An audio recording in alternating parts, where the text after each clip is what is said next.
All right. What is going on? It is Tuesday. Show Me the Money Club live Tuesday, 6 p.m. Eastern, 3 p.m. Pacific. My man Sergio, how you doing today? Excellent, sir. I have my pretty rideshare guy polo today in Nice. honor of our guest. I thought Nice. I'd dress up. Gotta look good. I have my my medium shirt that I finally have got into a medium size after quite a long time. So still losing that weight, getting good, and feeling happy. So can't Good, complain good. there. All right. All right. So we got a great show for everybody today. Let's get into what we're going to be talking about. Let's do our rundown. Of course, we do have our guest coming on in just a little bit, CEO of Wridz, and that is Steve Wright. He'll be coming on in just a few moments. So let's go over what we're going to be talking about. We're going to have our guests coming on, as I said. Then we're going to be talking about the big news that's going on, statewide deal in Minnesota with Uber and Lyft and not leaving. What's going on there? We're going to be talking about rides in Minneapolis, better for riders and drivers. We're going to be comparing trips. We're also going to be talking about a driver in Newark making $45 an hour, 3 times the city's average. It's something you can do too. We're going to be talking about Uber announcing new products during the Go Get 24 for riders, what they are, and break it down. And then we're going to be talking about Lyft opening the door for tip baiting. What's going on there? We're also going to be talking about some changes to Uber Trip Radar. And it's not Lyft Trip Radar, just to let you know. It's Lyft Rider Finder. So there's some changes that are happening. Will it make it better? And then we're going to be talking about the facts and fakes and all that stuff, especially like why AVs don't get traffic tickets and what's going on there. We're going to be talking about that type of stuff. But first, before we get into that, we do want to have a couple of announcements. So if you would kindly like and share the show, we would appreciate that. It can help reach some more drivers if you can do that. Also, if you'd like to support the channel, I already saw a super chat, so appreciate that from Craig, $5 super chat. Thank you, appreciate it. So awesome there. And if you'd like to support the channel, you can become a member. We have different tiers with a couple of different perks and things that you can get into. So if you'd like to help support the channel and let us keep giving you awesome stuff, then make sure you become a member, and certainly appreciate it. Then also, we have our Spanish-speaking rideshare guy channel. So if you do speak Spanish, or if you know somebody who speaks Spanish, we want to make sure they're getting the relevant information as well too. So make sure you check it out or share it with them. And it's at the rideshare guy en Espanol. And as always, or as well, we are also changing a little bit when it comes to the rideshare guy, because it is the rideshare guy. Even though the gig economy has changed over the last 8 or 9 years that Harry has had this channel with food delivery and last mile delivery, we're going to separate a little bit when it comes to the delivery. So if you would like delivery content, then make sure you check out our other channel, The Delivery Guy by RSG, and you can go subscribe over there and check it out. And of course, we always want to get people to sign up for the newsletter, because there's a lot more great information, in-depth information, and things that you will not get here on the Rideshare Guys YouTube channel in video, because there's a lot more details. There's a lot more things going on. So if you'd like to sign up for our free newsletter, check that out. Link is going to be in the description. Sergio does some writing for it. He does a pretty good job there, and has a lot of things. So make sure you check that out. Anything you want to speak on about that one? No, I mean, talking about the newsletter, I'm about to finish my article on the driver's victory in Minnesota, and you guys should go read it.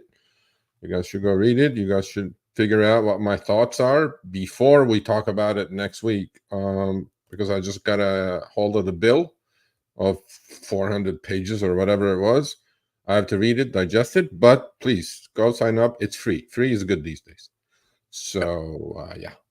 All right. And of course, we're doing a fun little thing right now. We got quite a few emails from everybody, so Yes. we want to still continue getting a few more.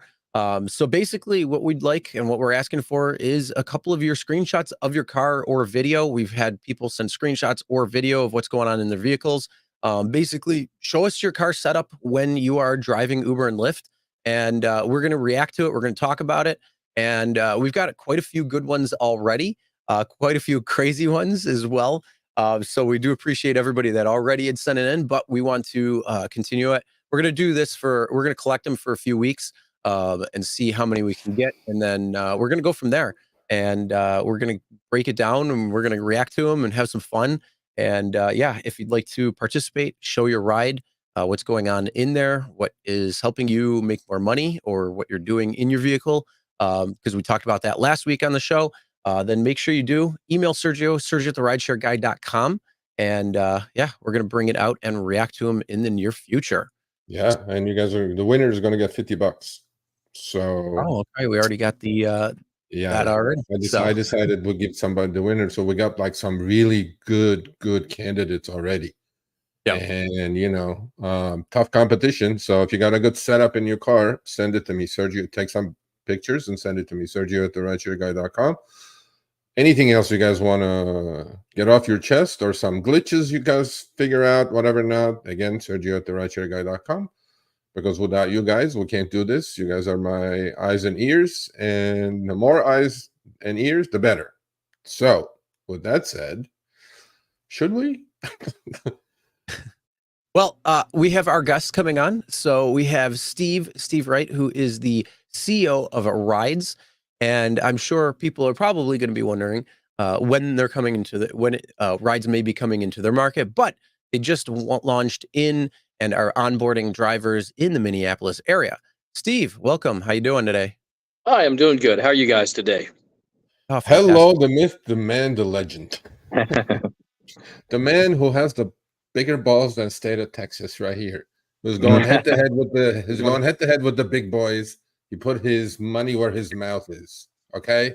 This is the man right here. In fact, Steve, if you did notice on our opening roll, you were in there.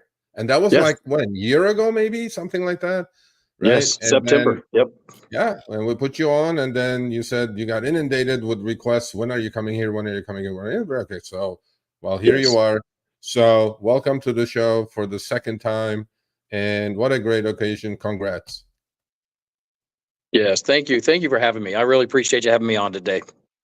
Absolutely. It's very timely. And so for all of you who have been under a rock and don't know what happened, you know, Uber and Lyft and the driver community, which is MALDA, Minnesota Uber Lyft Drivers Association, and the City Council of Minneapolis, you know, they played, you know, gotcha. Finally, Uber and Lyft decided to state, because there's a statewide deal that they just was announced the day before yesterday, over the weekend, let's say.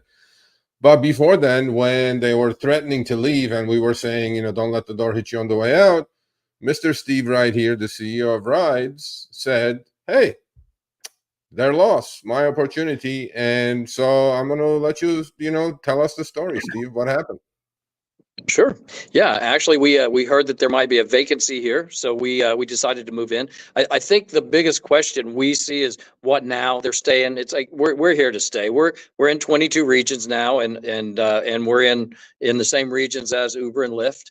We're not trying to poke the bear or anything at all. We're just saying we're an option. We're a smaller rideshare company, but we really care about the drivers and really care about the passengers. So we're an alternative. So we got up here to Minneapolis, kind of fast tracked our application here, and started signing up drivers. I think we've been. I think the whole process started barely over a month ago. And here we are. We're actually here. We've been here all week. We got here last Wednesday and started onboarding drivers, and it's very, very successful so far. Everything's going very well. Yep. And this is something, by the way, Dara Khosrowshahi or David Risher would not do. What did Steve do? Steve is from Austin. The ride started in Austin, actually. And he had an experience with Uber and Lyft leaving, you know, years ago, when their drivers were kind of forced to, or the city council said you have to get fingerprint checks, whatever. So long story short, Steve has an RV. So what does he do? He gets in his RV with his wife, Donna, drives down to Minneapolis and starts playing with the big boys. So, I mean, I it may be confidential, but we need to ask you. So you're spending tons of money there to get your TNC license, airport license, all kinds of regulations and things like that. So what is this costing you, Steve? Well, just to get on the dance floor here between St. Paul and Minneapolis and the airport's about $100,000 Okay. dollars. Not to mention the bump in insurance coverage and things like that. And then of course our onboarding kits, which the drivers get the lighted windshield signs and some other things for onboarding and stuff. So we've got a significant investment here, but I feel like it'll be fine. We're signing up a lot of drivers and getting very well received. And of course, the big question this week for us over the last 2 days was what now for the drivers? Uber and Lyft are leaving, drivers panicking. Oh my gosh, we'll be out of work. And now they're not, but we're still seeing a good turnout. We're still seeing a good reception from the drivers here and everything. So we're in it for the long haul. We're here to stay. Absolutely, because your model is completely different. There is no hocus pocus. There is no surge, although there is something called perk, which Steve will explain. There is a rate card, simple. There is no algo. There is no. Look, because the Uber and Lyft have a take rate, they have to basically double the rates of the city because they have to make money, right? So Steve's business plan is not like that, but I'll let him explain that in a minute. But you were talking about onboarding. So if you have a head count on how many drivers we're talking about here, because the state report said there were about 10 to 12,000 drivers in Minnesota. Okay. Mhm. Yep. And so give us your numbers. How many, because you started onboarding, what, a month ago, you said, right? Well, we actually started the process a month ago. We actually started signing up drivers probably about 2 weeks ago. Okay. And since last Monday till now, actually, it's increased. We've got about 1,600 drivers in the sign up queue right now. We're ready for any drivers that want to come on board. We're expandable. We can handle it. But yeah, we've got about 1,600 in the process of getting background checks done. Onboarding, we're onboarding approximately about 100 a day for the rest of the week. And so once they leave here, they're live. We went live last Wednesday. And ironically, during onboarding, when we were demonstrating the app to a lot of drivers and they would hit go online, they were getting trip requests and they weren't even officially live yet. So it's very exciting. I've never seen this kind of electricity from any market we've gone to yet. So it's very exciting. The drivers are very excited. They're excited to know mostly that we're here for them. We're listening to them and we're here to make it better. I think any mandated fare that any state or fee city, mandates, I still think we can actually pay better. I think we can do a little, like you said, we don't have a profit on the trip. We're paying the bills. We pay the insurance and the airport to whoever needs that money. We don't keep any. So we always have a little more leeway in there to add to whatever the city's mandating, whatever the state's mandating. So I feel like we're going to be at or above the original ask of $1.40 per mile and 51 cents per minute. I think we're going to be able to go north of that when we actually get to that point. Well, look, you don't have to. Obviously, now there is a new couple of numbers that they put out, which we'll talk about next week, people, so don't rush. But here's another driver for you, Steve. Mark Mullaney says, been driving in Minnesota for 10 years. Yep. Mark, here's your man. Go sign up if you didn't sign up already. Yep.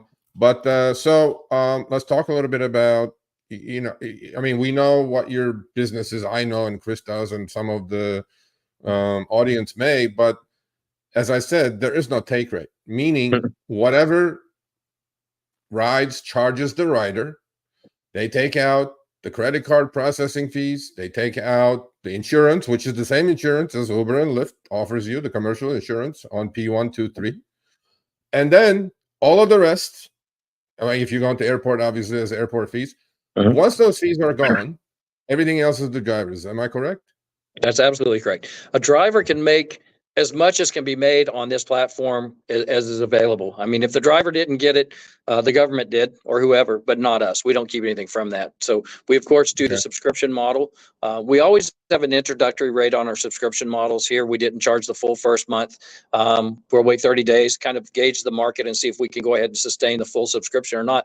But that's all Wridz gets. Whatever the subscription is, that's our take. And so we don't have to play numbers with the fares and up and down and all over the map. If it's a $10 ride today, it's going to be a $10 ride tomorrow, give or take a few cents. Yep. And so you talked a little bit about the reception you received from the driver community. 1,600. Okay, so there were 10,000 drivers. You got about 16% of them in 2 weeks. That goes to show the level of dissatisfaction the community has with these two apps, right? So they're looking for an alternative. And for me, competition is always good. Period. There is no ifs and buts about it. It's good for the rider. It's good for the driver. And those are the two customers you have. So how many, if you have the numbers, please, how many riders have you been able to sign up so far? Well, as of this morning, Or we had they about downloaded, let's say. Yes, as of this morning, and I started looking at these numbers a week ago Sunday. We had about 6,000 passengers so far download the app, and so that's that our toes are in the water at this point. I think there's a lot more out there, but the drivers are spreading the word. The city's behind us. Everybody, it's just a great environment up here, great opportunity for us. So we definitely have some good momentum going forward. Yeah, absolutely. And one of our top contributors, Joe Pierce, who you met, right? Yes. Is Oh in yeah. Minneapolis. He's a great Yep. guy. He knows the business. He's been a rideshare driver for a long time. And he signed up, and he's already sending me screenshots because he's my eyes and ears there, right? He's Yep. sending me comparison screenshots, which, hold off, people. Once Steve leaves, we're going to show all these comparisons and talk about it. And for me, the way it looks to me, Steve, is that the rider will pay less and the driver will make more. Is there Yes. anything else? Yeah, we're still kind of adjusting those rates. We have to get a feel for the market, and because of the fact that we don't have algorithms that adjust our rates, we have to find that sweet spot.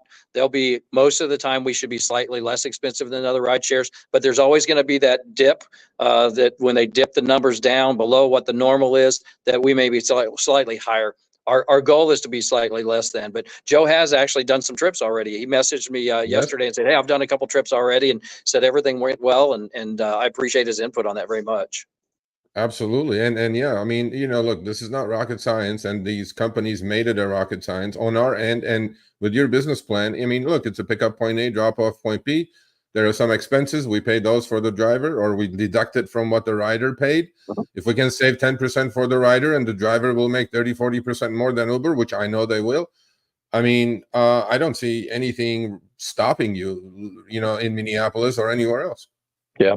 One of the things we're really focusing on here is the customer service relationship between the driver and the passenger. Because in the past it hasn't been. It's just get in the car, drive, get out of the car. There's not really much interaction between the drivers and the passenger. So we're kind of really ramping up the customer service so it's a better experience, a little more relaxed. There's some conversations going on if the passenger wants. If not, it can be quiet if they'd like it to be. But being in a car where everything is just silent sometimes is awkward. And we're really trying to teach the drivers up here, hey, interact with your passengers, welcome them to your car, show that you appreciate them being in there because they can request you later. In other words, you could be their driver. You can actually be one of their favorite drivers and be requested time and time again. So I think that's a unique idea in the market right now, and it seems to be well received at this point. Yeah, absolutely. And the other thing that we need to talk about, obviously, is, look, you were here about a year and change ago. And some of our audience is always like transitory, they change, right? So let's refresh their memory. The onboarding process, right? What is involved? I know there is a drug test that they have to go through, which I think it's absolutely necessary, right? Because we have a product on the Uber platform now called Uber Teen. Drivers can drive to people in ages of 13 to 17. They're not drug tested. They just have that watered down background check. And I'm going like, in what world, right? So tell us a little bit about your onboarding process for all the drivers who are watching or going to watch later if they want to join the party.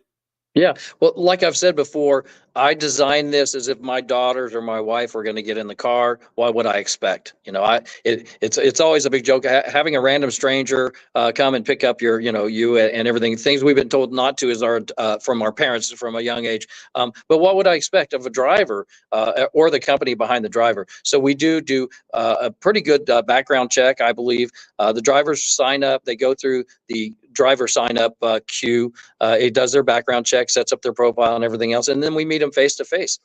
Every driver meets us or one of our representatives face to face, does a in front of us drug test. They get the whole information about how you use the app and everything that we're offering them at a face to face interview. We get to know the drivers and make that connection with them personally. And then when they leave our onboarding process, they're ready to go. They can take trips from that point on. Yeah, I mean, I think these are all the things that are necessary because we have your life in our hands, and obviously, we want to make sure that the driver is safe, right? And God knows what kind of people are driving for Uber and Lyft, because I think they are more after quantity than quality. And it seems like you can do both. I mean, in your case, these are truly vetted drivers. I mean, you're interviewing these people one-on-one. I mean, who will imagine Dara Khosrowshahi doing that? It's, I mean, I'd be laughing at that, right? But one couple other things. Let's talk a little bit about incentives and what kind of incentives are you offering, if any, right? Because you have a rate card, and talk about your program that's called Perk. Yeah, I think a question I hear a lot from drivers are there bonuses or incentives, and I point out to them, from what I understand, if you drive so many trips, 40 trips, 50 trips over the weekend, and we're going to give you a bonus, but realistically, to me, it's just giving them money that was already theirs. It was just taken the weeks before, and it's motivation to do more trips to actually get that. Where on our platform, the drivers get everything that can be received. So the incentive is really making more for every single trip. At some point down the road, we want to introduce some discounts possibly for passengers, and drivers will be able to opt in or out of giving those because it's their money. I don't want to say, oh, we just gave a veteran a 20% discount. Well, it's the driver's money. I want their permission to do that. So one of the things I'm working on is an opt-in, opt-out for certain categories of discounts, first responders, teachers, different things like that. So that'll be coming out at some point in the near future. But as far as incentive goes, like I said, it's the incentive is you get more on every single trip. And if you look at that at the end of the month, it's a considerable amount more than you would see on the other ones. Okay, all right. And I mean, I can see on the chat's flying, but Chris is trying to catch up and highlight some questions for you before you leave. We should answer these questions. So there is one. Sure. Do drivers get to keep info on the rider and keep them as a private client through Wridz for the commercial insurance? That's actually an important question. To protect the passengers, we don't. I mean, they can't really keep private information, but what the passenger can do, they can save the driver as a preferred driver. So the next time they want to take a trip, they can just scroll down their preferred driver list. So there is a connection there, and they can also direct request the driver through their unique driver ID that's on their placard. So a passenger-driver relationship can be established with our new scheduling that's coming out really soon, I hope. They can actually schedule future trips with their favorite drivers, as well as schedule trips, just put them on the bulletin board, and then the first available driver will take those as well. So we don't let them share private information like that. I think that could be troublesome somewhere down the road. Yeah, I mean, well, there is another company called Hum that's like in Phoenix, I think now.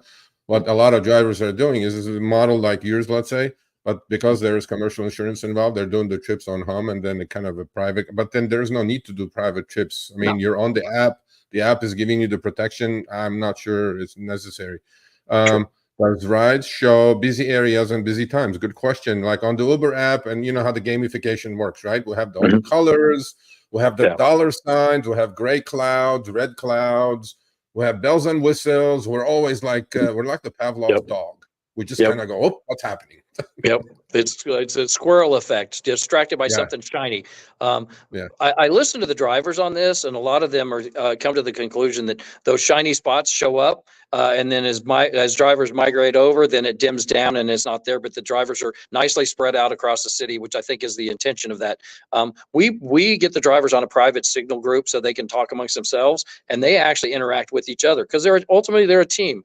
Help each other out. If I have a good passenger and I can't get to them this evening, I can put it on the signal group and say, hey, somebody wants this good passenger. They're really good.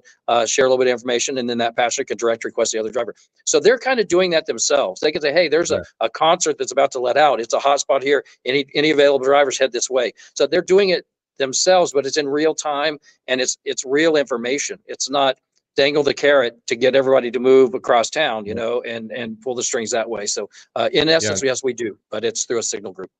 Yeah, no bait and switch, basically, because that's what Uber and Lyft do. They put something there, and then it's like sugar for the ants, and there everybody goes there, and then of course there's no sugar there. No, I can answer that question for Steve. Can I buy stock? What is the name of the shares? There is no such thing yet. They're not a public company. Steve is not in this to be the next Dara Khosrowshahi with $140 million option package and 25 million salary. Steve, why are you doing this, Steve? actually. Yeah, I don't get a salary yet. I hope to get one someday. It's just like in our medical equipment business. We did the last 10 years of hospice. It's a calling. I did that. You don't do hospice work because it's money. You do it because it's at the end of the day, you feel good. I'm here helping people. If one driver got to use the app today and they made more money and it was a better option for them, then that's success to me. So it's not all about the dollar signs. I feel like if in any business, if you create a good product, money will happen anyway. As a byproduct of that, and that's kind of the way we work at it. If we get a good product out there, then at some point I'll take a salary. Okay, cool. So he's not a greedy man, as we know. So that's a good question, actually. Does the car need to be registered to the driver, or can drivers do use or be on the Wridz app with rentals? As long as it's okay with a rental agency. We've checked with quite a few, and as long as they don't have a stipulation not to be used for rideshare, then they can actually do that. They still have to have the insurance from the rental agency and still do the face-to-face interview and everything else, but the car itself can be on a rental program. Okay, cool.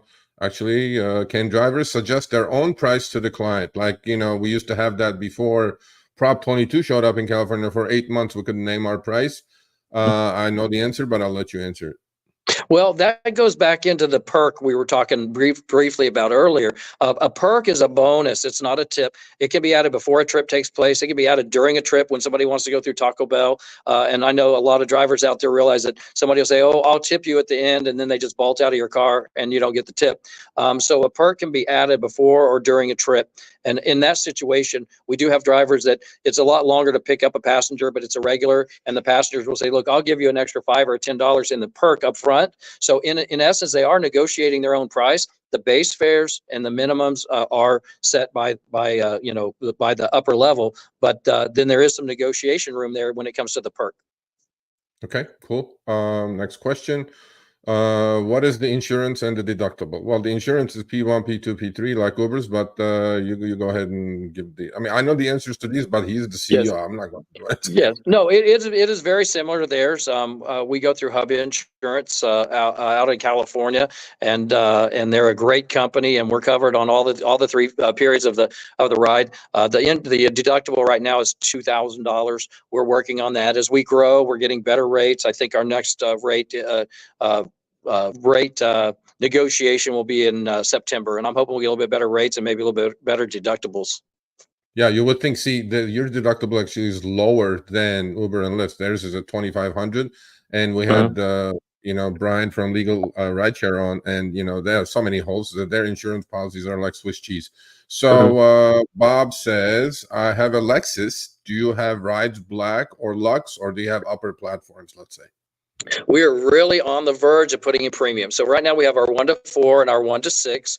And then we're adding premium 1 to 4 and 1 to 6. So that would be a premium as well. We're not going to add 20 different options. I think there's just, too much ambiguity between, this one and that one. I think I look at it, everything I do, I look at it from the end user side. If I ordered a premium vehicle, what am I expecting?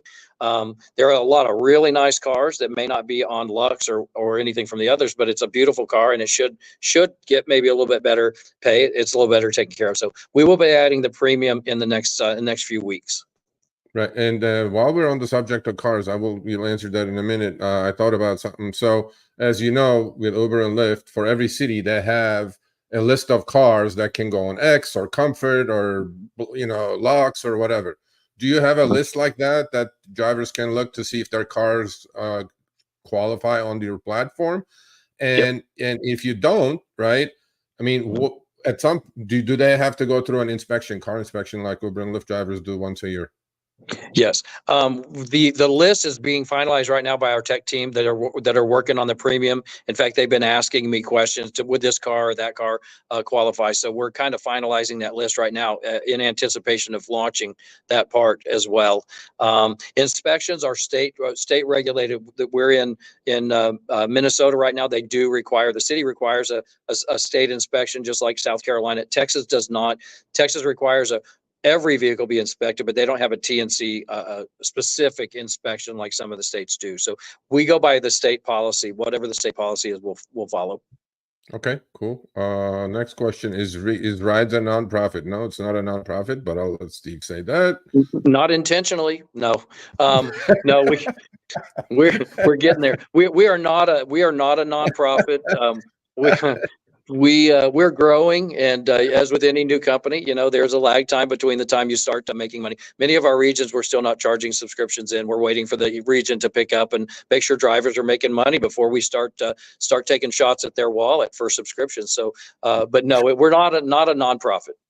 Yeah, well, it shouldn't be either, right? I mean, we're in it to make money ultimately, anyway. So, is there a that hit me funny, Steve? Is there a maximum trip payout like Uber and Lyft? That's a good question. Limits about 300 maximum sometimes, right? I mean, Uber will like throw you a state-to-state trip, right? But they won't tell you that they'll cut you off at 300, but then and then you're screwed. So is there a limit? Yep. No, driver's money. If a passenger or driver want to negotiate, we have a driver in Austin that has a client, a passenger that deals all over the state in high-rise buildings, and they negotiate through the perk and everything else, and he'll take them for Austin to Houston and or Austin to South Texas or whatever. There's not a maximum on there. It's the driver's money to be made, so we're not going to cut them off. If the person can pay it, by all means. Yeah. And okay, what is the monthly fee drivers pay to be on the platform? Most markets, it's going to be about $100. There's some small markets that were a little less than that, but there's only a handful of drivers in those markets, and we want to help those drivers as well. But I would say the majority of all markets is about $100, and that's for the month. And from drivers telling me, on other ride shares, they've already given that much up by noon on the first day of the month to the other companies. So to pay that for the month is not too bad of a deal. Yeah, for all the what I hear the most, Steve, the most I hear is like, oh, the trip costs 100 and then Uber took 50. Well, there's your 50 already on one trip. That's right. Okay? You're halfway there. I mean, you guys can't have both ways. I mean, first of all, in what planet can you get or have this? Look, all of you who want to go on rides and do trips, you all have to have an entrepreneurial spirit. This is your business, not Steve's business. Okay? Yep. So in what world can you get into a business for $100 a month? Where? So go find your own clients, put them on the platform, do the trips, keep the money. I mean, I don't know what else to say. Yep. That's pretty much the fact right there. And I can assure you, starting a rideshare company, you can't do for $100 a month. Oh, Jesus Christ. Yeah. So, well, that's a good question. Can drivers protect themselves per state laws? You know what this question, where this is going. So. You know what? And the fact that drivers are truly on rides, they are truly independent contractors. Fact. There's nothing in there. There's no way anybody could look at it otherwise than an independent contractor. And as an independent contractor, follow state guidelines. That's all we can say. We don't say we condone one way or the other. Follow the state rules. Whatever the state law says, that's what you got to go by. Yep. Good. Yeah. This is a good question. Any EV incentives? Well, Craig, I'm going to show your numbers. I don't think you need it. He's a Seattle driver, Washington State driver. They keep cutting back anyway. I mean, honestly, that EV incentive kind of comes and goes. But as you know, Uber and Lyft want to be electrified, or the whole fleet. It's not going to happen by 2030 anyway. So do you have any incentives, or do you have anything planned for that, EV incentives? Well, what we have is a card that the passengers can give out to their customers, and there's a place on there they can check EV. So those passengers that want to request those trips in the future. Once again, the driver's getting all the money, so the only way to make an incentive is to charge the passenger more for that trip. We don't have any wiggle room on the price. The passenger pays what they pay, and everything goes to the driver anyway. So not to say in the future we won't figure out a way to do that, but right now drivers are getting everything. So there's the incentive there as well. Yeah, I agree. I mean, I think it's a Mickey Mouse way to do it anyway, because they have a carrot stick. You have to do 200 trips to get $210. If you do 199 trips, you got nothing, but you did 199 trips on the house anyway. Yep. Okay, we answered that question. That's $2,000. Any other highlighted questions? Can the fare change if it takes longer to get there because of traffic? That's a good question. Absolutely. We show an estimate up front. That's what the passenger sees. That's what the driver sees, but we pay the drivers in real time, real miles, real minutes. So if they get to a point in the trip and Google Maps didn't pick up there was a detour, but there was, the drivers get paid the actual every mile, every minute. We do tell drivers they do have to go with the recommended route because that's what the passenger expects to pay on. If a passenger says, "Hey, I need to make a detour," then the driver can make the detour with the passenger's permission. Absolutely. Yeah, They customers get always right. actual real. Yep, customers always right. So for long trips, is there an amount that goes to the driver for the return? No, sir, but he can answer that too. Well, No, it's priced so much better than Uber and Lyft anyway, so Yeah. I think it's pretty much in there. Yeah. Bubba. Well, and what I've seen drivers do, because they get very creative. I'm so impressed. They say, well, I can take you on this 2.5 hour trip, but you realize I'm coming back with an empty vehicle. Once again, perk comes into play. The passenger says, I really need this. I need this ride. I really want to take you. So you know what? I'll give you an extra 40 or 50 bucks for that return. So it takes some of the sting out of paying for gas and everything for that return. So once again, drivers have the control there to negotiate with their passenger and get what they need out of the trip. Absolutely. And question, crossing state lines. Is it okay to crossing state lines? Actually, there's two good questions. Let me highlight those. What we have to Okay. be careful of there is if we're licensed in one state and not in another. I believe the rule is everything goes by the actual pickup point where the origination of the trip is. So they can pick up in Texas and drop off in New Mexico without any problem. But it would be picking up in New Mexico that would be the issue if we're not licensed in that state. So yes, I don't think state lines are a problem as long as where you originate the drive is we're licensed in.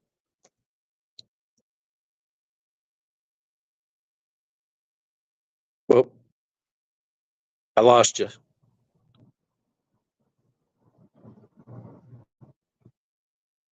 Serge, you there? I think your mic went out. Yep, I'm not hearing him. Serge. Good.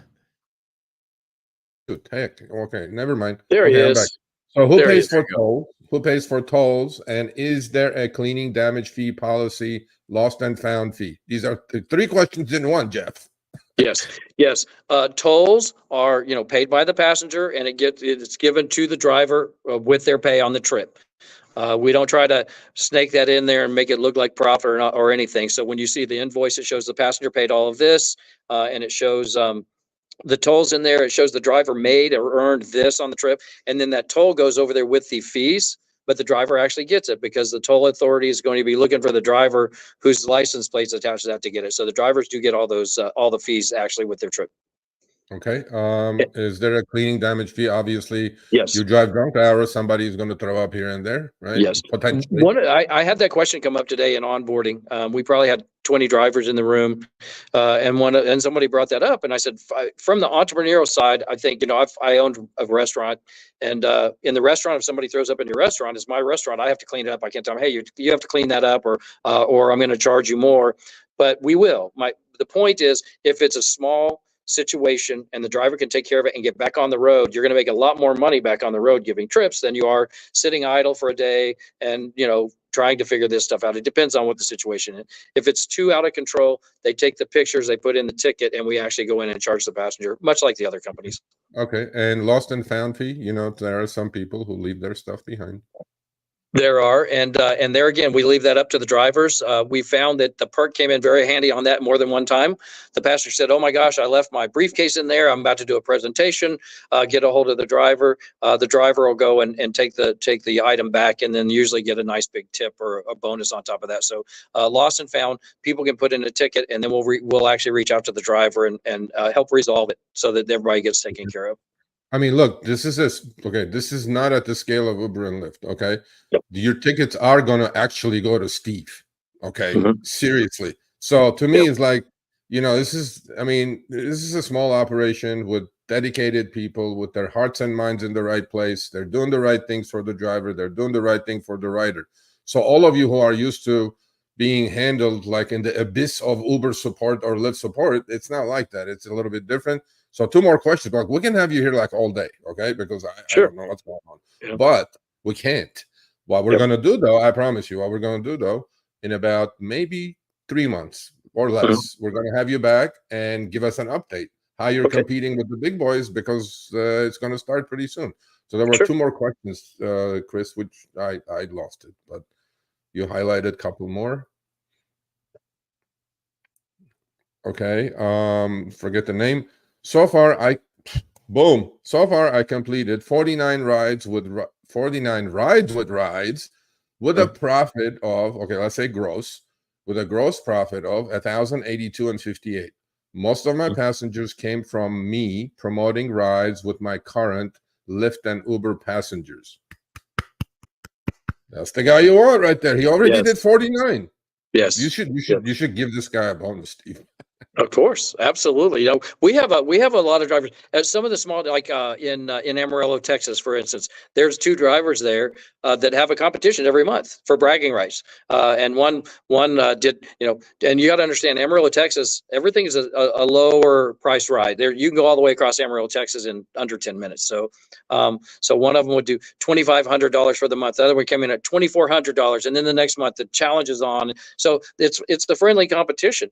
But drivers are doing very well. There's some drivers out there that are really replacing all the income they need with the rides platform. It's just a slower growth because, like you said, we're not dumping.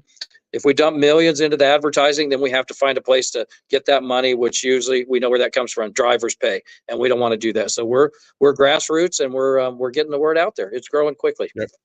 Yep. And last question: can rides order? I know the answer, but go ahead. Can rides client order cars by the hour or by the day? And at what hourly rate? I don't think that works, but it is what it. Go ahead. You know what? There again, it is. We do have some drivers that have actually tested that in San Antonio, Texas, and they'll negotiate with the passenger. They say, hey, we need you for the next 2 hours. Okay, add this perk to this trip, and then it stays on the platform. The miles, the minutes, everything's recorded, everything's on the map, and then the passenger's paying that. So once again, creative drivers can do things like that and negotiate it with their passengers, so that they can actually give the passenger what they need. Okay. Well, I mean, I want to thank you for showing up, obviously, but we're going to definitely have you back for an update. I mean, one of the things that Steve is, I mean, I've known Steve for what now, maybe a year and a half now, and I mean, seriously, the man, has his heart and mind in the right place. He's a gentleman. He calls it the way he sees it, just like we do here. And he took the leap of faith. He trusted that the business will be fine, even if they stayed or left. I think competition is good. I think offering drivers and riders a choice like rides is excellent. And we wish you nothing but the best. Obviously, we talk quite a bit, so we're going to keep communicating, and we'll have you back for an update with numbers like, okay, we got 3,000 drivers, 20,000 riders, and we did like 10,000 trips already in a week or whatever. And, we'll have you back to answer some more questions because the questions are endless. But again, Steve, thank you so much. I know you're a busy man in Minneapolis. I know you're there, and I appreciate you doing this. Well, I appreciate you guys having me on the show. It means a lot to me, and it's always given us a good bump every time we've been on the show. It creates questions, and a lot of people reaching out to find more about our company, and I do appreciate it very much. And I'm always available. Anytime you want me, I'm here for you. Excellent. Thank you so much, and say hello to your wife and all the drivers. Say hello to Eid. But yeah, thank you for coming on. Thank you again. Y'all have a good afternoon. Take care. Thanks. Okay. All right. So that is Steve from Wridz. And if you want more information, you can go visit the site. Link is going to be in the description, so you can check that out and see also where they're operating, because there's a lot of people who are asking where they are. Are they coming here? Are they going there? So it is going to be pretty interesting for them, especially with how fed up drivers, I think, are when it comes to these markets and what's going on and just everything in general. So having competition come in can be a really good thing. And absolutely. I'm 100% behind rides. I'm 100% behind all these companies who are not in it to be billionaires. Okay. I mean, the service is degraded on Uber and Lyft now. Over the last 10 years, we know car quality is lower, driver quality is lower, passenger quality is lower, because they're the, what I look at this as, Chris, they are like the fast food joints for rideshare, and companies like Wridz are like, more a little bit more like Kava or maybe upscale fast food Like mom and restaurants. pop Because shop. yeah, I mean it's just it's so necessary, and I'm kudos to him, man. My hat's off to him. He's in there, put his money where his mouth is, and he's going to compete. And I'm going to do everything I can to get him out there. And the one thing I'm mad about is like he's more famous than me now. Yeah, he's all over. He's all over the news now. Well, But anyways, rightfully yeah. so, especially with what's going on in Minneapolis and Uber and Lyft crying like little children. You get somebody who comes in and say, "Hey, if you guys are gonna play this game of cry and whine, well then, I'm gonna come in and we're gonna do what we can, and we're gonna offer solutions instead of making more problems." So, Yeah, uh, a yeah, couple of things that Uber could do and they're not doing, which I think is a great positive for rides, is one is the perk, right? Perk is mhm. like an extra little sweetener for the driver to do a maybe long trip, right? And the other one is the preferred driver, right? I mean, look, I Yep. like my driver. I want to be with that driver. If the guy's like living a block from me, why are you matching me with some dude 8 minutes away that I've never met before? I can keep, giving you my business, right? So there are things that Uber and Lyft can do they're not doing, and then Rides is doing it the right way. So I know we kept them on a little too long, but the questions kept coming. So anyway, so let's go to our All right, hold on. topic. Before we do, we just want to say thanks to the people who did super chat. So Craig, Bob, who did 2, 3 actually, and Roulette Wheel. Appreciate the super chats. Sorry, a couple of these we couldn't get into just because there were so many questions that were flying. So, yep. Yeah, for all the people who are saying hope they come here, hope they come there, go to their website. You see where they're at. They're in 22 cities and probably like 10, 12 different states. So go check it out. The map is there. Are they going to expand? Yeah, obviously, but then one thing at a time. This is a tough nut to crack, obviously. They're going head, look, So, man, they're going head to head with Uber and Lyft, okay? This is the true David versus Goliath story. It really is, right? And but their business model, I think, can withstand the pressure. Because Uber and Lyft cannot lower the fares to the level that Rides is offering. You cannot, because they have a take rate. As simple as that. well, they So have a take rate and they have shareholders. So yeah, man. So there's a lot of things that rides can win out on when it comes to paying the drivers more and fairly and charging the riders less. So, they're kind of in a win-win situation when it comes to those two things right there. yeah, yeah. So anyway, so let's go on with the Um, for, show. for everybody that said where are they going next, I told Steve he's got to come to Buffalo next. We need Yeah, a third party here. yeah, So he's got to come to Buffalo and open up and launch it in Buffalo, New York. yeah, absolutely. Yeah, and then Steve has plans for California, but we're waiting from today. By the way, people, some of you might be maybe in California. Today are the oral arguments on Prop 22 in front of the California Supreme Court. I was listening to it until I had to do this. I'll go listen to the replay. That's going to be an extremely important decision for all gig workers in California. So we'll keep you posted on that. And let's go to our first topic. Let's go right into the news and talk about what's going on in Minnesota and Yeah. some of the things that have we're in, we're out, we're in, we're out. And now it Yeah. looks like a deal has finally been reached. But We're in. here's one of the interesting things. It's not for just Minneapolis. No. It's for the whole state of Minnesota. So we talked about the playbook. You got to start in one little area and then it expands to the city. This just did it all in one foul swoop. So Yeah. Senator Fatah has been working on this for 2 years. Actually, he got very emotional during this news conference. I watched it. He couldn't even finish his sentence, actually. So he's been fighting with Eid, who we had on the show twice. Eid Ali, who is the head of MALDA, which is Minnesota Uber and Lyft Drivers Association, and their perseverance and their stick-to-itiveness, and they found a friendly city council in Minneapolis, and they kept fighting. They pushed back, and they got they got a resolution. And the last news was that if the city ordinance stayed, Uber and Lyft were going to leave. Okay, well, Uber and Lyft said, "Oh, give us a state deal. We want a state deal." The state came with the deal. Uber and Lyft said, no. And then I talked about their lobbyists last week, Chris. Mr. Paulson, he was talking about 69 cents. Lyft was talking about 89 cents a mile. And I'm going like, people, let's be real here.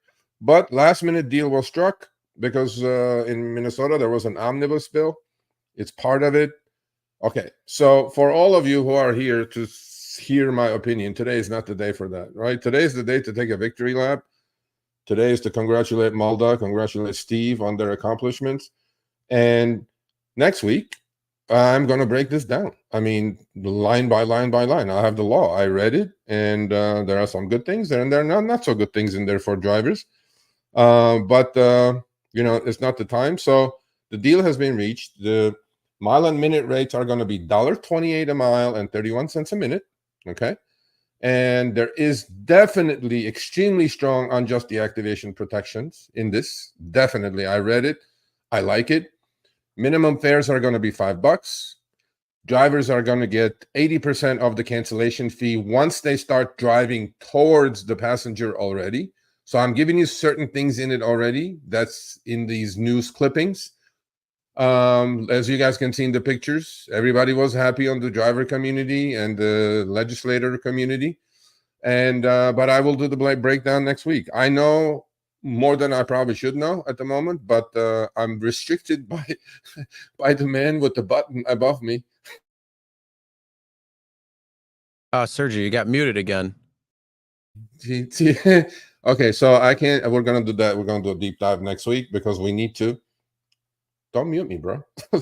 And we need to do a deep dive because this is going to happen in a lot of cities, city by city, state by state. If you guys watch me for a while, we said we need to start fires city by city, state by state. It's happening. Let me remind you all of you who are here or in Chicago or whoever you are in Chicago at the moment, on Wednesday, there is going to be a similar news conference with Alderman Michael Rodriguez, who was on our show, right? And they have their own city ordinance that they're working on. See, Uber, city by city, state by state. This is all you, Uber and Lyft. You didn't have to bring here. Look, I'm not a huge fan of the government, but government's necessary at some point. And you brought us here, I mean, this deal that you signed, Uber, you could have signed a year ago, right? But all they do is kick the can down the road, delay. Why? Pay drivers what they need to get paid. Without drivers, there is no rideshare. There is no gig economy. These people are not getting this. They're just fighting tooth and nail. Oh, we're going to leave. Oh, we're going to stay. Oh, we're going to leave. Ultimately, my crystal ball was right. I said cooler heads will prevail and they're going to stay. And they did. So, we'll go into the details next week. I think it's a good thing. It really is a good thing that the government did get involved. Yes, a lot of you will say government should not set rates. I get it.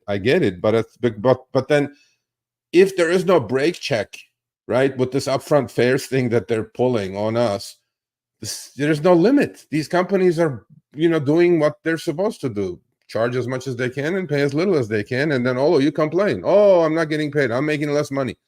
Well, at some point, something has to happen. So congrats to the driver community and Steve and the legislators. Good job. Yep. So, we'll break it down more. Joe is in that area, so he'll have some updates as well, especially what's going on. So make sure you're following here for that. And let's move on. Let's talk about rides in Minneapolis. We're going to do some trip comparisons now. Yeah, this is going to be fun because we're going to get a lot of these. Okay, as I said, Steve is in Minneapolis, who's the CEO of Wridz, but we have Joe Pierce, top contributor of the rideshare guy. He's been driving in Minneapolis for I don't know a decade or so. So what he did is, he's doing trips already on the Wridz platform, right? This is what the receipt is going to look like on the left, people. Look how refreshing that is. Look how transparent that is. Uber and Lyft, are you watching this? This is transparency, Uber and Lyft. Not your hocus pocus external fees, the blah, the switcheroo, all that stuff. And on the Uber side, our commercial insurance is going through the roof. we're going to charge $50 for a single trip in LA on commercial insurance. I'm like, yeah, BS. See, this is how you run a business. These are 3 identical trips, 3 of them, okay? In this case, the passenger paid $15.87. The breakdown is pretty clear. The fare, the perk, there was no perk. The safety surcharge is the commercial insurance and credit card processing.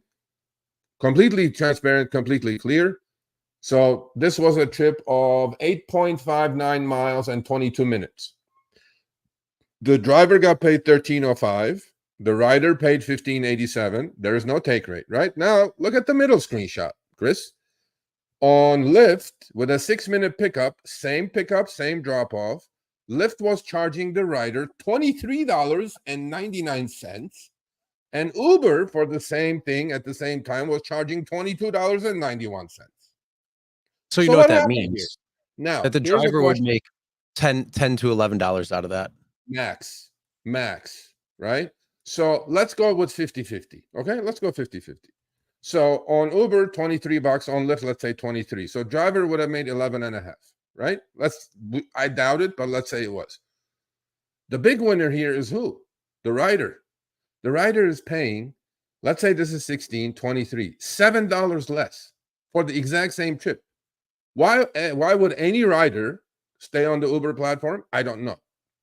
Now, in most cases, this is not going to be exactly this, but it's always going to be less because there is no take rate.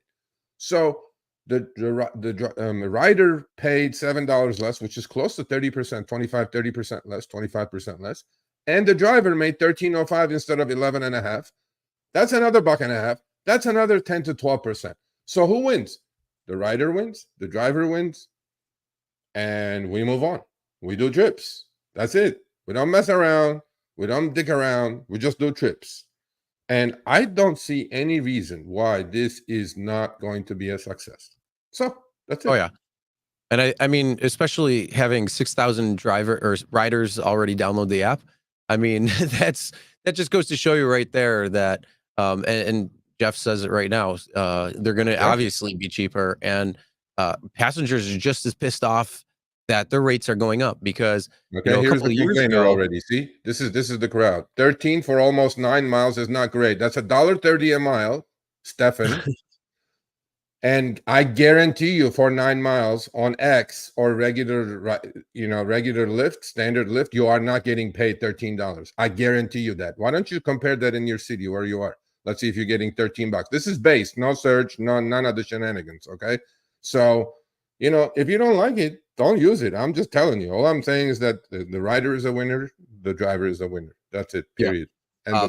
Botus says, I bet riders tip better on rides. It's I would probably agree with that, especially if you are going to have more room to tip.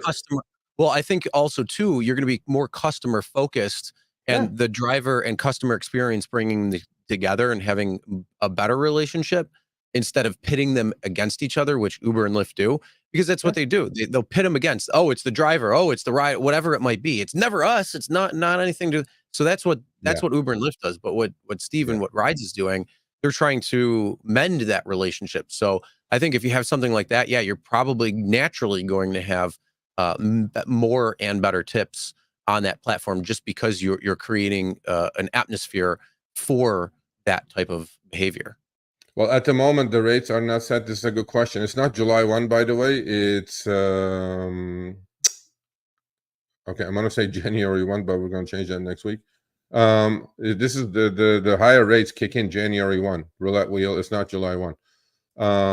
But yeah, obviously, I mean, now if Uber and Lyft have to raise the rates on the rider, right? Wridz is going to raise the rates, match those $1.28 and $31, right? And then still going to be lower than Uber and Lyft for the rider, and the driver is going to make more. So winner, chicken dinner. I don't see any downside here. So yeah, this is the deal. Yeah, I mean, what else is there?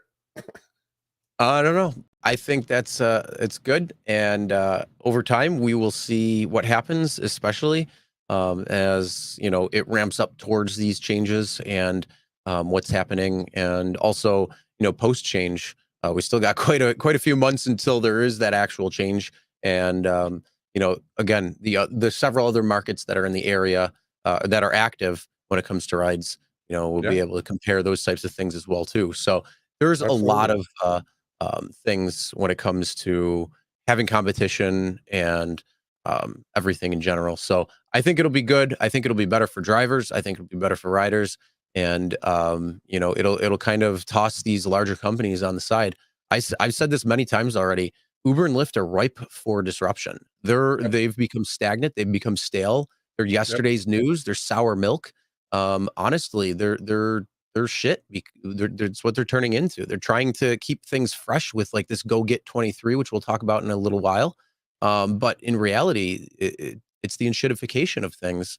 And we talked about That's that with right. Corey Doctorow when he came on. Yeah. And they're just stagnant. And somebody's going to come along better. They're going to Mhm. offer a better opportunity for drivers. They're going to better offer a better experience for the customer, and they're the ones who are gonna change. When Uber and Lyft just sit back and say, "Oh, we're gonna do this, that, and the other thing, and we're just focused on profit." Well, you're gonna let everything go by the wayside, and you're just gonna be ripe for disruption. So Yeah, disruptors are gonna get disrupted, and it's that's only gonna right. happen quicker. It took Yeah, 100 years for the taxi industry to get disrupted. It's only gonna take 15 years for Uber and Lyft to get disrupted, and they're on the precipice of that happening right now. yeah. I agree with you. Competition is good. Choices are good. You don't have to love Wridz, man. It's another tool in your toolbox. Just turn the app on and then do some trips and compare. You're a business person. Figure it out. You don't like it? Don't do it. Nobody's putting a gun to anybody's head to do Uber either or Lyft. Okay? Yep. And it's like, it's an app that's functioning. You're making more money. Rider is paying less. I don't see the downside. So let's go to the next one. All right, so let's talk about a driver who's making $45 an hour, which is 3 times the city average. And yeah, it's pretty crazy there when it comes down to it. So not only that,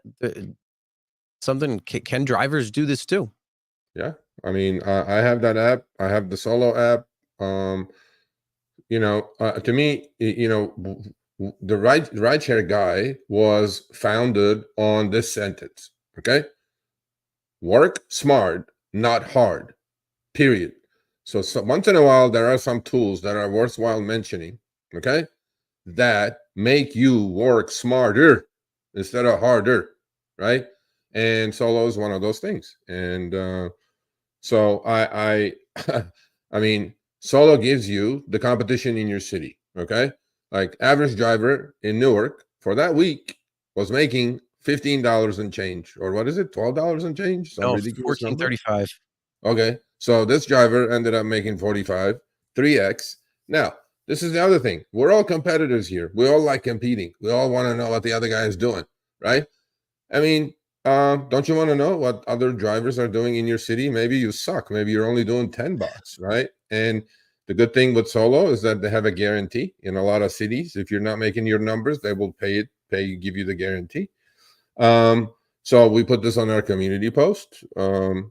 This Uber driver earned $45 an hour before expenses last week in Newark, New Jersey. Okay, according to Work Solo app, which the link is in the show notes. Please go sign up. And here are his top 3 tips for how he did it. Okay. Drivers must know their map and how to get around. Obviously, you got to know your city. I think that's what he's trying to say. He put me in there, which is true. The 3 P's, remember? Patience, position, and planning. Patience, as Sergio would say, it's the first P. Yep, sir. Yeah, that's true. Robert Batista. Actually, I should do a behind the wheel with this guy. And know when demand peaks. Obviously, these are the normal things, but Solo will give you all this information, right? It will keep track of your miles. It will keep track of your taxes, so you're not scrambling at the end of the year. I mean, it's a wonderful little app, and I think you all should take advantage of it. And the link is in the show notes. Chris, you got anything to add to this, buddy? Well, I honestly got to say, I mean, there's a couple of things I want to say here. First of all, what the hell is going on that the average there is only $15 an hour? That's That to me is true. appalling. No, that's Oh, true. In I LA, it's know it's true. 21. I know it's true, and I gotta say that's absolutely appalling to have the average, the median. That's the middle. That's the middle of the road right there is $15 an hour. So that means there's 50% of the drivers that are making under 15 an hour, which is $10 an hour, $8 an hour. Like, what the hell are you guys doing over there? Are you just like taking an airport trip and staying online and taking one trip every so often, and you're just like having a barbecue or something in the airport lot, waiting lot? Probably. Or what's going on? But to me, that's absolutely crazy. So people who are going out to work, yeah, I mean, we talked about the 3 Ps, position planning and patience. That's a huge thing. But I mean, what would you say, or what do you think if you're somebody Uh, who's doing the 3 Ps, if you're somebody who's following like his 3 tips, do you think that getting 2 to 3 times the average, the area is attainable? So let's Absolutely, say here's $15, absolutely, you're absolutely. getting We've done 45. these. We've done these studies, bro. The bottom 10%, top 10%, always 2-3x difference, and they're driving in the same city in the same hours, but somehow the one guy is making more, 2x, 3x more. It's because they know what they're doing. I mean, look, man, you know, and the solo app will teach you what they're doing. There was that question about how does the app calculate? You input your receipts, you input everything in there, and because there was a dude that a knucklehead driver who said after expenses you're like making 15 anyway. He's kind of saying or contending that this driver's expenses are $30 an hour. I mean, come on, bro. You know, It's not look, true. I mean, these complainers are always going to come up with some garbage. They go, whose expenses are $30 an hour? Right? Jesus Christ, right? Yeah, Maximum $5 to $7 to $10 an hour. And you know, yeah. the guy I killed mean, it. even if Yeah. you're driving like an SUV or something like me, Oh, bro. you're gonna have more expenses, but it's nowhere near you're gonna get at most 10, Right. and likely not even that. You know, for me, it's not even that. It's usually around the $6 to $7 range. Absolutely. I mean, you know, but look, man, there are people that are If you just break gonna it down per hour, then. miserable people who are gonna constantly complain, you know? And I'm Yeah. like, all right, just go somewhere else, do something else. Yeah. But anyway, so Honestly, yeah, though, the one thing though that I like is that that national average, or not national, but the average for your area. So yeah, you could see like how well you stack up. And yeah, you know, you always say you're a numbers guy, and you need to know numbers in order to know if your business is successful or not. Like, you need to know your costs of things. We've talked yeah, about that. You need to know your costs. You need to know your expenses, because if you're taking a ride, but your costs are actually a little bit more than that, you're losing money. You're literally a charity at that point, and you're trying to get out there and make money. It may seem like you're making money because you're trading certain things for the dollars that you're making, but your expenses still have to be calculated. So, you know, having something like this where you have a management that's with it, you know, it's kind of like QuickBooks for a business.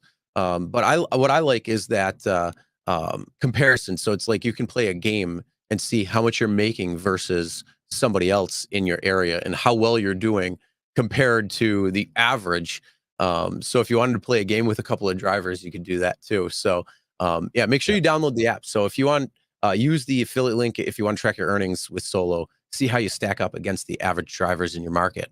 Because That wasn't Robert Batista who surprising. posted this on Twitter. His numbers. There was another knucklehead driver who was saying your expenses are $30. You know, and that's why there is a discrepancy between the two screenshots there. You know, so actually Robert posted it again this week. He's doing better this week than last week. So yeah, I mean, look, there are some tools that you should use, and Solo is one of those. So link is in the show notes. Go sign up. And we go to our next one. All right. Well, before we do that, let's do a giveaway. We're doing a little Oh, giveaway. We oh, got a, oh, you know, hold on. we had going on with the CEOs. We had Steve Wright on now twice, CEO of Okay, Wridz. okay. We also had CEO of Alto on very recently, Will Coleman, Yes, we and did. we have a couple of nice swag jackets to give away. Holy So shit! Is that what we're giving away? yeah, we're giving 3 of them away. Oh my god, So I wanted one of these, bro. Will, hello, Will Coleman, CEO of Alto. We said we wanted one of these. You go, maybe. I'm like, look at this. We're giving it for free now. Okay, go for it. Put it in And there. here's the best part for the couple of people that I saw already, hashtag SMTMC and hashtag Wright and hashtag all these other things. Guess what? It's hashtag swag that you got to enter in the live chat right now for your chance in order to win it. So I'm going to change this stuff up on you guys Don't jump the gun. because you guys are trying to jump the gun. And no, honestly, this is nice. This is kind of like it really resembles the lift jacket that I got for when you get that 1,000 rides. I like this jacket. Yeah, those are nice. Well, where's mine? Anyway, so we're gonna give it away. Not only, hold on. Yeah, real quick. Not only that, if you're interested in becoming a driver, not driving your own car, being an employee, Alto is an employee model. It's another type of rideshare. They are open in 4 cities. They are in Dallas, Houston, LA, and Miami. So if you want to check it out, link's going to be in the description. So you could check out Alto as another option. And again, you could be an employee, and then when you get off, you're going to get paid an hourly rate. And when you get off, you could go and drive anything else you want to drive. So, you could do that. And that way you're going to get paid whether you're taking a ride or not. It depends on what's going on. And you don't have to drive your car. So yeah, check that out if you're interested and in those areas. And then so please, we're gonna do all 3 at the same time. What? Yeah, but we're not going to do that right now. We're going to go into our next. No, I know, but what I'm saying is like, so if you do win, I need your physical address, Sergio@therideshareguy.com. So let's go to the next topic. All right, so let's move on. Let's talk about an announcement that happened this past week, and that was from Uber and their Go Get 2024, which is the rider side of products. And I'm very mad that Uber didn't offer for me to come out there because it's New York City. It's only a quick flight or a quick drive down there from where I am. So you got to go to the LA one for drivers. I would like to go to the New York one. Why not? So either way, I actually asked them. I go, why aren't you flying me out there to Go Get 2024? I go, like, this is nothing to do with drivers. This is for riders. But I go, I'm a rider as well. I mean, right? I'm like, hey.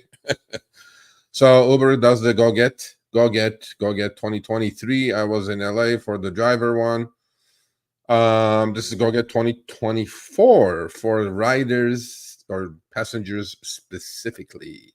So the products we announced and there's a lot in here, so we need to go quick. The products we announced, oops, that was fast.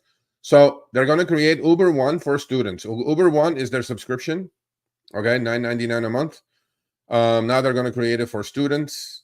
I think it's a good idea. I mean, get them in your ecosystem, right? I think it's Uber One for students is better than Uber Teen. Wait for Uber One for Teen. That's going to be announced for Uber One for teens in the no. Uber One for families. Get your teen in now. Yeah, no, I know this is a bad idea. Uber Teen, completely bad idea. So whether you're starting or returning to college, Uber One for students lets you enjoy the perks of Uber One membership. Okay, cool. You get a discount on trips, although the algo will price it higher, and that discount doesn't look like it's a discount. So they play the games on you. Then he has Uber Eats lists. So you can create your lists for shopping for some dude or a woman to go shop for you and bring your stuff. And and you can do this like on 2-3 different spots. So they will go shop all these things for you and then drop it off on Uber Eats. The next one is Uber Caregiver. Arrange rides, get groceries, and order over-the-counter items such as, Tylenol or whatever not. Uber Caregiver is designed to help you take good care of your loved one. So if you have an elderly parent, you can hire an Uber Caregiver for them. This one is interesting. I think this one's going to cannibalize a lot of UberX business. They created and Dara was on a podcast. He says, we love Uber Shuttle because like in a concert, let's say, we can put in like 10 passengers in the shuttle. Basically, the airport shuttle and things like that. This is basically Uber's way of doing it now. Look what it says. Uber Shuttle connects you to airports, stadiums, and work, offering a convenient way to ride for a fraction. Dara, Uber X trips are $3, Dara. What fraction? What's a fraction of the price of an Uber X ride? What do you mean a fraction of it? Uber X is already a fraction. What it should be. Next one. Yeah. What the F? Costco. We can do shopping for you, sir, at Costco. I mean, think where we are. We've just started as rideshare drivers, Chris. Look where we are. We're expanding our partnership with Costco across the U.S., making it easier than ever to get everything you need delivered to your door. This is through Uber Eats again. I mean, I have accepted one out of my maybe 1,700 Uber Eats deliveries. It was from Costco. Bro, it was like 20, those 30 case of water bottles. I had to like play Tetris in my car and I had to go dump. I will never do it again. So I won't do this. But I saved the best for last, Chris. Best for last, right here. Scheduled Uber X share rides. Now you can schedule a pool trip. Hell no. Well, I think it's kind of, honestly, this announcement to me is very lackluster. There's really nothing that's, outside thinking of the box, except for maybe Uber Shuttle. But where are they going to launch? They're not going to be in every area. They're definitely not going to be in. It's not going to come into Buffalo. I know that. I mean, you're probably going to get hit with some other places, but Uber X shared reservations. No, we don't have. Thankfully, we don't have Uber X Share either in our area, so that's good. We don't have. Here's the other thing: we don't have a Costco. They're actually talking about bringing a Costco finally to the area. But I mean, other than that, it's very lackluster. There's nothing that's like, oh wow, that's awesome. I will not do any of this stuff. I think we talked about maybe it was 22 or 23 when they did it, and they were like, oh, we can go in and get your ride scheduled from your house to the airport, and then we know your flight, so we can get you right after you land to your hotel, and we can. That was more ingenious at that point, but honestly, this is really lackluster. There's nothing. Well, this is what this is, right? Do you know what this is? Take a bowl of spaghetti, throw it into the wall, whatever sticks. Yeah, this is the business plan. That's what we're gonna do. You know what I mean? No, honestly, you know what it is? Again, it's the inshitification. They're putting out lackluster. They're like, oh, this is gonna be great. And I bet during the announcement, everybody's all like pumped up and smiling. They're like, oh my God, this is great. This is the best thing. But that's Dara, though. Dara is the snake oil salesman of snake oil salesman. He's so smooth, bro. Oh yeah. If you talk to him, everything is great. Stock, by the way, is down to 64 from 82. So I don't know what's happening, Dara. Just in time, you got that $140 million stock options, Dara. Just in time.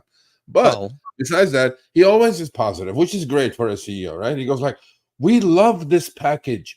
Dara, you're doing 2.7 billion trips already. How much of any of this that you announced is going to move the needle? None. Yeah, I really don't think. Again, it was very, very lackluster to me. I want to know what you guys think. What do you think in this? I know a couple of people are saying it sucks and all this, but yeah, I mean, speaking, if you were a customer, if you were actually using the service, what do you think about this? I mean, I honestly, if I was like an Uber driver or Uber rider, I never use Uber. I don't. I hate it. Only for the fact that I like driving my car. I'm a driver, so I don't use the service. I unless I go to out of town, then I use it. Then it's different. But you're in the minority. I use Uber quite a bit. Minority, but I don't go and get food delivery. I don't buy. I'm not going to spend more when. Well, but if you go to the airport and stuff, it's convenient, bro. I mean, it's stuff like that. Yeah, absolutely. Yeah. But I don't know. Honestly, I think it's a very lackluster performance coming from them, and I expected more. Well, good thing you didn't go that now, did you? I know, right? Anyway, so the next topic. Oh no, we're gonna give the shit. No, we got to do our giveaway now. So hold on, let me. Whoever wins that wonderful jacket will, Mr. Coleman, huh? Anyway, All right. yeah, Ginger, we all want to drive, get paid. Go sign up with Rides. Okay, so 3 winners we're gonna pick. All of you must email me, Sergio@therideshareguy.com, with your physical address. Otherwise, I'm keeping the jacket within 24 hours. I need that email. Jose Amado is the first winner. Congratulations, Jose. Jose Amado, email Sergio@therideshareguy.com, physical address, full address, please. Okay, and then the next winner is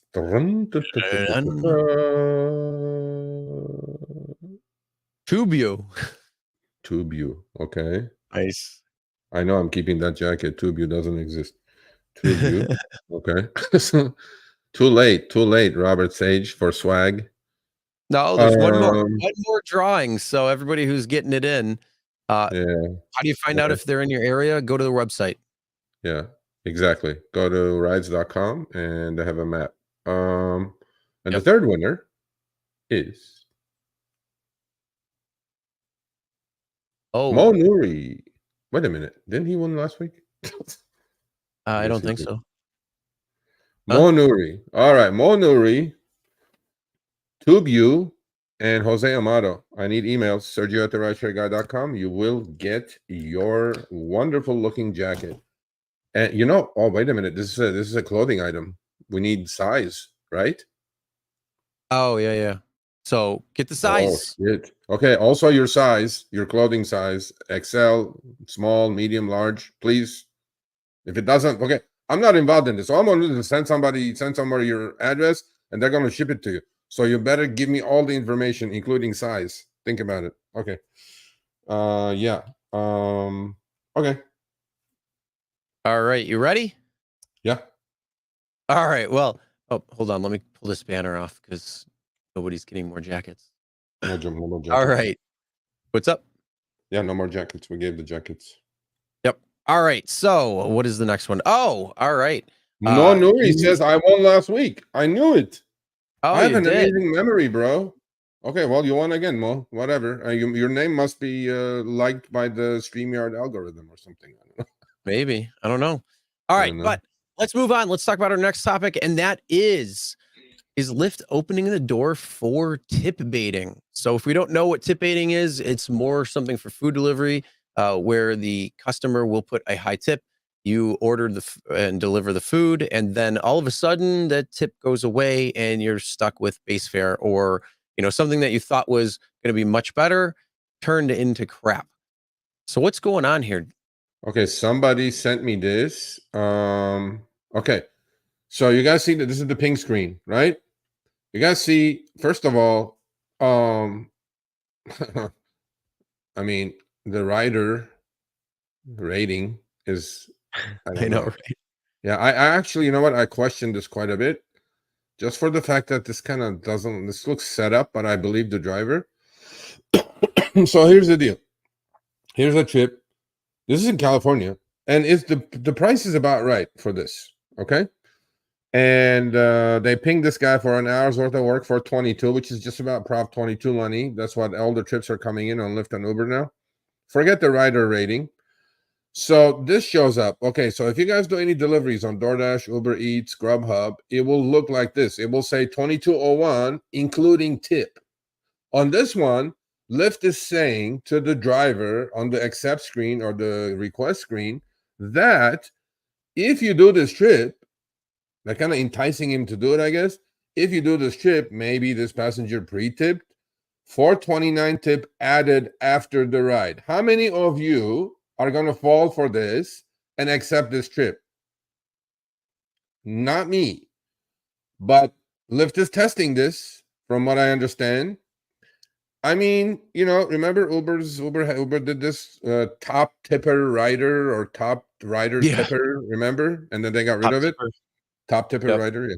And so Lyft is doing this now, kind of going, look, if you do this trip, there is a tip in the back of this $4.29 if you conclude the trip. Now, my question to Lyft is, I have gotten tip baited. on Uber Eats, meaning it says $10 including tip, and you deliver it, and then they have an hour to take that tip back, Chris. It pisses the shit out of you off. And then you did the trip basically for $3 because $7 was the tip in it, right? So that's called tip baiting. Will this encourage tip baiting? I'm not. Now, if Lyft has done in the background that once it's in, it cannot be taken back, I like this. That is showing that there is a tip. So the trip, instead of Only can be added $22.01, to. is going to be $25, right? Well, here's the question. Is that true? Because no, the upfront fare, how they shows you everything. So the question is, if you have an upfront tip, yeah, is that 2201 already added into it, but the actual fare will really be $18 or 17 and change, and then the 429 added make that 429 tip added after the ride, it says. So it's going to be in addition, I'm pretty sure. And I hope. Yeah, and the only thing is, this is not bad, but the only thing is, if Lyft is giving the rider who pre-tipped to take this back, let's say an hour after the ride is finished, right? Hell with it. I don't like it. It's like tip baiting that happens on Uber Eats. Uber Eats is the only one that there's tip baiting these days. DoorDash doesn't do it anymore. I think it's a good thing. I think, it may encourage some drivers to accept trips if there's a tip involved. So Lyft, let me know I think what the deal is here.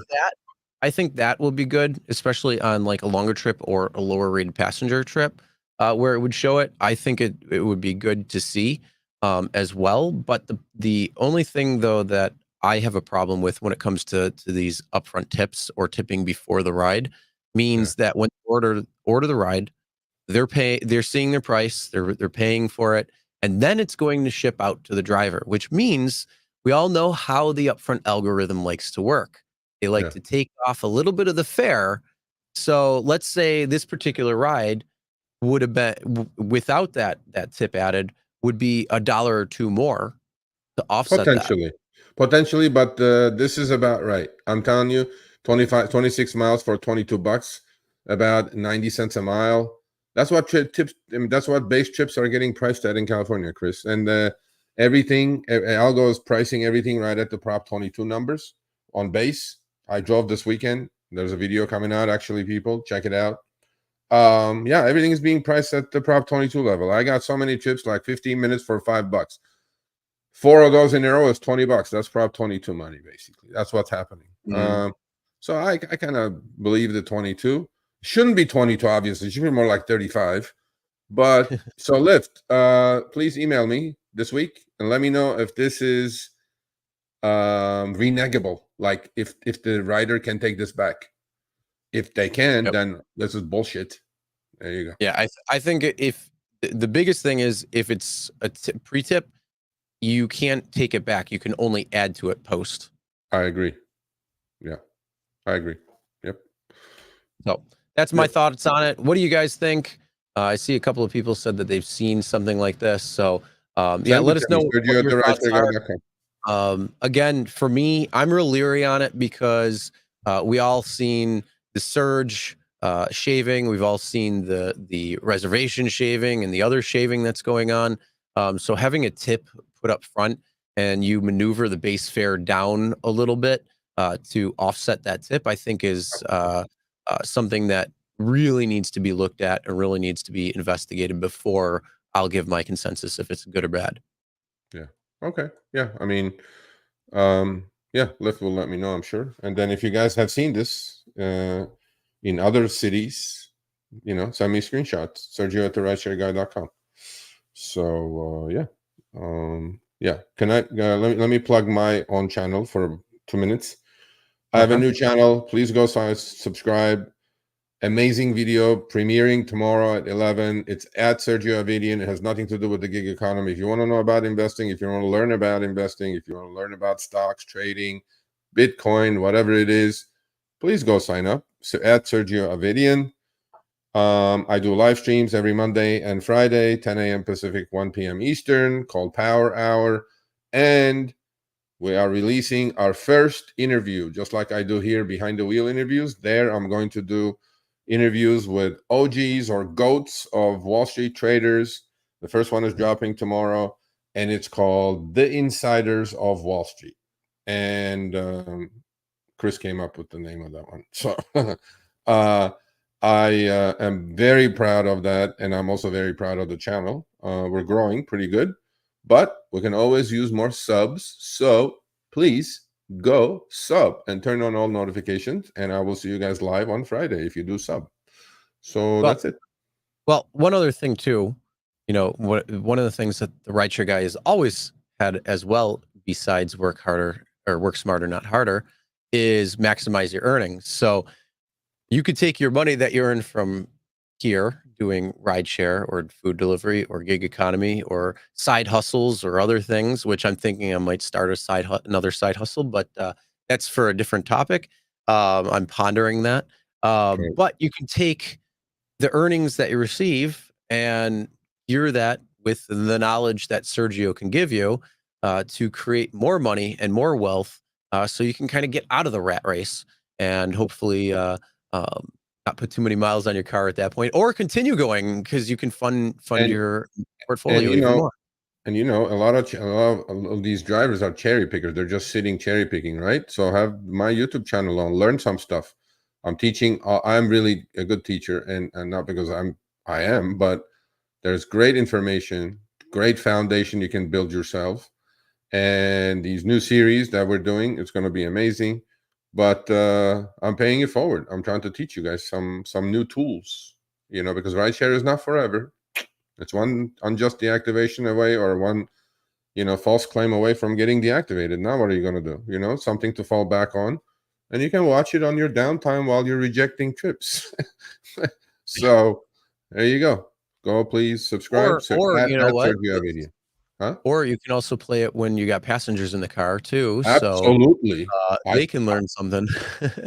Absolutely, bro. Absolutely. Yeah. So yeah. Anyway, add Sergio. All right. Go do it.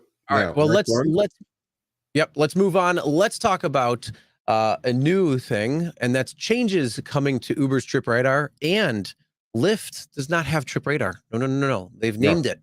Finally. It is called Lyft Rider Finder. So there's changes coming, and is it going to be good or not? Okay, so I this is from my app. I discovered this because this was actually announced last November at the Go Get 23 for the driver where I was at. Finally, Chris, the annoying Trip Radar, where all trips should go to die, gives me the opportunity, instead of just clicking the X to look at the next Trip Radar, you can swipe left now. Once you swipe left, the top one in the cascading order disappears, and the one on the bottom shows up. You swipe again, another one disappears. So we're down to swiping as opposed to clicking the X. This is really called the Uber Tinder. Yes, sir. We're gonna swipe left. Yeah, swipe left. I don't want it. Swipe right, I guess, as I want it. But anyway, so you can swipe now. You don't have to click the X with the annoying all that bullshit, right? And long story short, so it's available in LA. I was driving this weekend and I saw a whole bunch of these, and I caught it actually where it gave me that little box saying that swipe or decline to see the next request. I'm like, yeah, thanks. I still hate Uber's Trip Radar, but to each their own. Look at those trips on there, Chris. You see those trips on there, buddy? 32 mins, 10-mile trip, but are like 40 minutes, and 11.5-mile trip for $12. Yeah, you see the one on the left is 40 minutes for $12. Perfect Prop 22 number. And the one on the right, I mean, literally like close to 30 minutes for $9, $9.23. Well, this is what we're getting in LA. The algorithm is. That's the adjustment of the algorithm. It says, all right, what's the max that we want to pay these drivers? Oh, we're going to hit you $22 for you. So $22 for California drivers, 26 and change for New York drivers, whatever else there are around the area, and that's what they're going to do. So they're going to hit it wherever. Yeah, I like when Jack says I like to scroll. Yeah, I like it too. I mean, swipe is better than X, because if there are like 3, 4 of them in a row, sometimes there'll be like a list of it, and I just will like, I don't want to X each one. So swipe, you see it. But the problem that I discovered with the swipe, Chris, is once you swipe, it goes, it's like playing cards. It goes to the bottom of the deck. So you can keep swiping. It'll just keep revolving door. You know what I'm saying? Keep showing it to you. Well, that's So what it says. the only way you're going to get rid of it is just push the X. You know what I mean? Well, that's the whole thing. It says swipe or decline. It should be swipe left to decline. Actually that's a good idea, right? So and I'd also discovered this one on the weekend when I was driving on Lyft. I saw it and I'm like, let me take a quick screenshot of that. Actually I like this better than Trip Radar. Rider Finder. It sounds so much more pleasant. And when there is that little thing, which look, we used to call it Lyft Trip Radar until now. Lyft, I guess, got tired of it and named it Rider Finder. I like it. And theirs is so much less intrusive, so much less dangerous. And if you don't want it, don't click it. Done. It just sits there until some driver grabs it, right? But so out of curiosity, I clicked on Rider Finder because you see where it says one new, right? That was about that trip right there. $7, 9-minute away trip. But then by the time I clicked on it, some driver already took it, and it gives you that screen. We're looking for more rides. So I like this Rider Finder. In general, I like Lyft's Rider Finder now better than Uber's Trip Radar anyway. And so now you can swipe and then shuffle the cards on Uber nonstop, which is so. In other words, we're not calling it Uber Trip Radar anymore. We're calling it Uber Tinder. Uber Tinder. Match with the customer. Did you hear that, Uber? Swipe Uber left Tinder. or right. Swipe left. Swipe left. And then if you really like it, you swipe up. You know what? We should suggest that to Uber. If I swipe up, I accept. Match me. Yeah. I mean, yeah. Oh, yeah. All right. So, that's Trip Radar and Rider Finder or Ride Finder. Rider Finder. So, Now we have something to name it. That is not Trip Radar. So everybody, got to now call it Ride Finder. Rider Finder. Rider Finder. But here's the question: what happens when you get to the ride and the rider calls you up and says, "I can't find you"? You keep looking. I don't know. Rider Finder. There are some good ones on Rider Finder, especially if you're around the airport. They show you some good ones. Yeah, there's some good ones. Not all garbage. Yeah. All right. All right, you ready for the next? Let's talk about the next topic. And this is something that pisses me off near and dear, and that is why AVs won't get tickets in San Francisco. Why driverless cars speed or run red lights in San Francisco and they can't be ticketed. Well, your city is a shithole, so it only makes sense. Yeah. What? I wasn't an AV this weekend, paid AV. I paid. It took me from Beverly Center to McDonald's. I ate my 2 sausage McMuffin with egg, and then I took one back. It was about a 1.5 mile trip each way, about lasting 8 minutes. I did 2 great videos, price comparison videos between Uber, Lyft, and Waymo. And I recorded my whole trip, and it's on the channel, the way the car drives itself and all that good stuff. It was the roller coaster ride of my life. These things are really driving well, but there were few downsides, which you guys need to go watch the video. But this is Chris's favorite thing. I even mentioned Chris in one. I said, I'm not going to put a cone on it, Chris. Yeah, you need to put the cone on it. Yeah, I didn't. That's what these things are good for. They're nothing. So they will not get tickets, apparently, Chris. I think that, well, the car can't get the ticket, but the company should. Well, there you go. I mean, here's the thing. How many, there's certain airports that will ticket Uber and Lyft, and then you will pay that fine just outright with nothing. And I mean, I don't know if they still do that or they used to do that. There was a big problem back a few years ago, I remember. It wasn't in my area, so I'm not sure how all that went. But like, find the company if they're doing things that they're programmed not to do, like run red lights and be completely unsafe, and you go through a red light camera, find the company. Quite simple. Yeah. But I forgot, San Francisco is an absolute shithole. They have a poop map, so you can avoid poop on the streets. Really? Come on. Seriously? Oh, Yeah, okay. you didn't know about that? No, I didn't know about that. Oh, yeah. Poop map? Yeah. Look up Oh, the San Francisco poop map.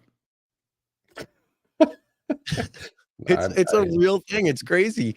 honestly, there's so much bullshit out there that I really don't pay attention to much these days. It's just kind of put my head down and do what I need to do. But I am against this. I mean, if you first of all, the Waymo that I was in, okay, broke 2 laws while I was in the car. Oh, Okay. What is the rule when a pedestrian is crossing, right? And you're making a right turn? When the pedestrian steps on the street, you have to wait for that pedestrian in California all the way to the time they come across. You cannot make that right turn, regardless if they're halfway or not. These 2 guys were past the halfway, and Waymo didn't even pay attention, just made the right turn right in front of them, right? That's a ticket, okay? And, another one. There was a double yellow. You can't break the double yellow, Waymo. But this thing made a left, and I'm going like, not sure about that, because we weren't going into a parking lot. We weren't going to anything else. There's a double yellow. You can't break double yellow, Waymo. So there were 2 tickets that potentially, but obviously these things don't get tickets. That's unsafe right How there. would they even know if they're getting pulled over? How would they even know? They don't. Because you remember they were getting on all kinds of crashes. Follow me with over on the fire X. Follow me over department. on X because I repost all these Waymo videos of them acting stupid and driving down the wrong side of the lane and going into construction zones. And hopefully, I'll get one with a cone on it soon that I can share. Yeah. I'm waiting for that so it can sit there like the unicorn it is. No, the Waymo is driving. They got rid of Cruise, Boba. But so it's on the it's on the channel. Please go check it out. It's the trip, the ordering process, how the app work, and there is a rating process. Did you know that? I rated the car. I did. Can you tip it too? No, no tip. No, thank God. There is a 3 stars. I rated 3 stars. Not because the way it drove. There were 2 other things that I will not stand for. And then you guys go look at the comparison shopping. You guys would think no driver, okay? It should be cheaper. Well, you guys got to go watch that video too. Order the same trip at the same time on Uber, Lyft, and Waymo. And one was obviously the most expensive one. And now you guys can guess which one it is. But yeah, go check those videos out. They're pretty cool. Ugh. Yeah. They're annoying to me. I want them to $10 each way. $10 each way, Chris, for a 1.3 mile trip. Wow.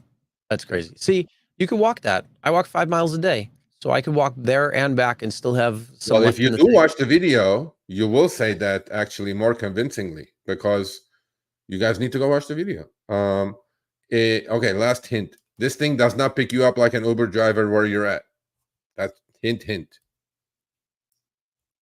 Well, what happens when it pulls over into a bus lane and then the AI camera doesn't break the law. It cannot break the law. It doesn't pick you up at bus lane. Running red lights, speeding, driving down the wrong side of the lane. Those no, those are all those are anomalies.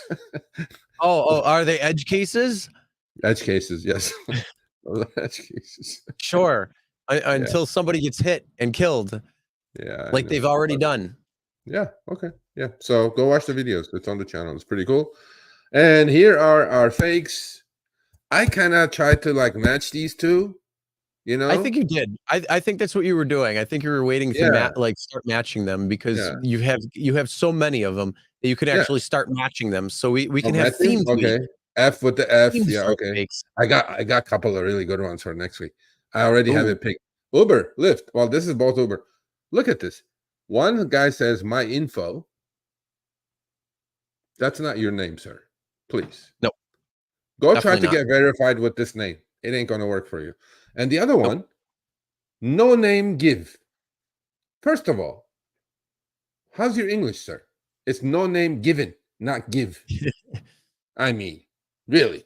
If you're going to like try to be cute or something, Thank you for calling CarSpot USA for trying to get your car warranty that ran out. We're trying to reach you, please. This No is name it. given.